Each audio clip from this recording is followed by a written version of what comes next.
मज़े सामीन, अगर ये इखलाकी कहानी आपको पसंद आए तो प्लीज़ मेरे चैनल को सब्सक्राइब करें। करवट बदलकर आंखें बंद किए ही उसने तकिए के नीचे से फ़ोन निकाला जो मुसलसल वाइब्रेट कर रहा था।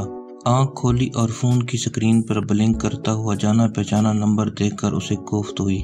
उस वक्त उसे क्या मुसीबत पड़ी है। कुछ बड़बड़ाते हुए उसने कॉल काट दी और मैसेज टाइप किया। इस वक्त बात नहीं कर सकता, वो साथ सो रही है। मैसेज सेंड करके वो जवाब का इंतजार करने लगा। फोन की स्क्रीन लाइट जो ऑफ हो गई थी मैसेज रिप्लाई आने पर ऑन हुई। उसने जल्दी से मैसेज देखा और साथ ही अपने बिस्तर से उठ बैठा। बिना कोई आवाज किए बिल्कुल ऐसा से वो बिस्तर से उठा और अंधेरे में ही चप्पल ढूंढने लगा। चप्पल मिली तो उसने आगे बढ़कर धीरे से दरवाजा खोला। बाहर की लाइट ऑन थी। दरवाजा खुलने से कमरे में हल्की सी रोशनी हुई। उसने मुड़कर पीछे देखा कि कहीं वो जाग न गई हो, पर जब बिस्तर पर नजर पड़ी तो बिस्तर खाली था। ये कहाँ चली गई? उसके दिमाग ने कई सवालों को जन्म दिया। वॉशरूम का दरवाजा भी खुला था।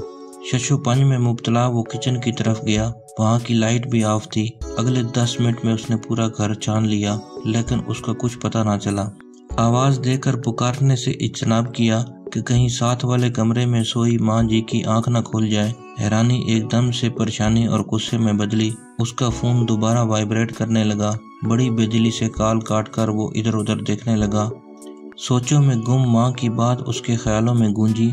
बेटा, आजकल तेरी बीवी के लक्षण मुझे ठीक नहीं लग रहे। घंटों कमरे का दरवाजा बंद करके पता नहीं किससे फोन पर लगी रहती है। अभी कुछ दिन पहले ही माँ जी ने अपने शक का इजहार किया था, लेकिन उसने उस बात पर ध्यान न दिया। कहीं छत पे ना हो। दिमाग में सवालों का अंबार लिए वो सीढ़ियां चढ़ने लगा। अभी उसका पाँव आखिरी सीढ़ी पर नहीं पड़ा था। एक सरगोशी सुनकर वो वहीं रुक गया। मैं उसकी बीवी तो बन गई, लेकिन उसे मुझ में दिलचस्पी नाम की नहीं है। हमारे बीच जोर जबरदस्ती का रिश्ता चल रहा है। जब पहली बार मैंने उनके फोन में किसी लड़की के गैर इखलाकी मैसेज पढ़े तो बहुत रोई। दिल किया इनसे कहूँ, पर डर गई कि कहीं गुस्से में आकर तलाक ही ना दे दे। जब मैं सो जाती तो वो घंटों किसी से फोन पर बातें करता रहता। मैं अपने आप को अंदर से खाती रहती, लेकिन कितनी देर बर्दाश्त करती। कोई तो हो जो मेरे दिल की बात सुने।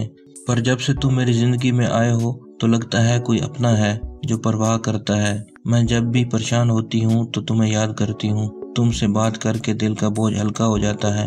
वो अगर अपने दिल की बातें किसी और से करते हैं तो मेरे दिल की बात सुनने के लिए मेरे पास तुम हो। सरगोशियां अभी जारी थीं, लेकिन उसकी बर्दाश्त कम पड़ गई। गैरत के समुंदर में तूफान उठा और उसने कदम आगे बढ़ाया कि आज तो इसे इस धोखे की सजा मिलकर रहेगी।